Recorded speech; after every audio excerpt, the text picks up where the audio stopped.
देवघर का बैद्यनाथ धाम द्वादश ज्योतिर्लिंगों में एक है। इस द्वादश ज्योतिर्लिंग की सबसे बड़ी खासियत यह है कि यह विश्व का इकलौता शिव मंदिर है जहां शिव और शक्ति एक साथ विराजमान हैं।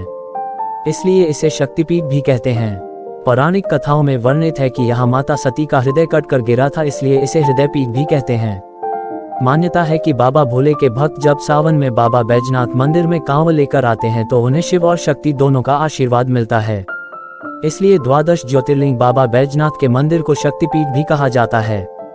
सावन के महीने में यहाँ लाखों श्रद्धालु भगवान भोले शंकर को जल चढ़ने के लिए पहुँचते हैं। दरअसल वेदों में वर्णित है कि राजा दक्ष के महायज्ञ में शिव को नहीं बुलाए जाने पर माता सती रुष्ट हो गई थी और अग्निकुंड में खुद को समाहित कर लिया था, जिसके बाद भगवान शिव क्रोधित हो गए थे और माता सती के मृत शरीर को अपने कंधे पर लेकर तांडव करने लगे थे। शिव के इस क्रोध से प्रलय आ जाता। ऐसे में भगवान विष्णु के चक्र से सती के शरीर के टुकड़े टुकड़े कर दिए गए। जहां जहां भी शरीर का हिस्सा गिरा वह शक्तिपीठ कहलाया। देवघर बैद्यनाथ धाम में माता का हृदय कटकर गिरा था, इसलिए इसे शक्तिपीठ भी कहते हैं। बाबा बैद्यनाथ मंदिर विश्व का एकमात्र शिवालय है जहां पर शिव और शक्ति एक साथ विराजमान हैं।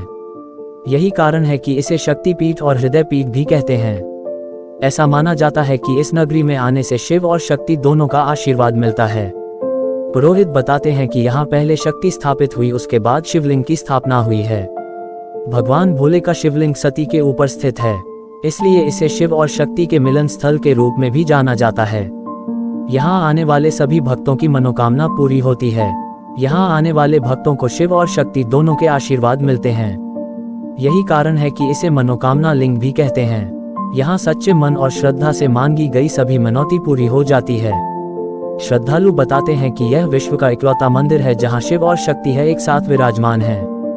इसलिए श्रद्धालु जब बाबा धाम आते हैं तो जल का एक पात्र शिवलिंग पर अर्पित करते हैं और दूसरा पार्वती मंदिर में अर्पित करते हैं। श्रद्धालु बताते हैं कि यहाँ मांगी गई सभी मनोकामनाएं पूर्ण होती है।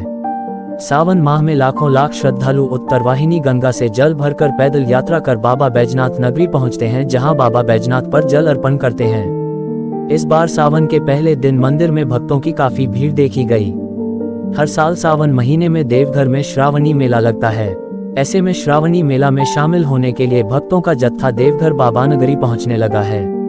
यहाँ हर भक्तों की मनोकामना होती है कि उन्हें माँ और शिव दोनों का आशीर्वाद मिले। यहाँ आने वाले भक्त शिव और शक्ति की पूजा करते हैं। शक्तिपीठ होने के कारण महिलाएं यहाँ से प्रसाद के रूप में सिंदूर जरूर खरीदती हैं। सावन माह में लाखों श्रद्धालु उत्तरवाहिनी गंगा से जल भरकर पैदल यात्रा कर बाबा बैजनाथ नगरी पहुँचते हैं और बाबा बैजनाथ पर जल अर्पण करते हैं।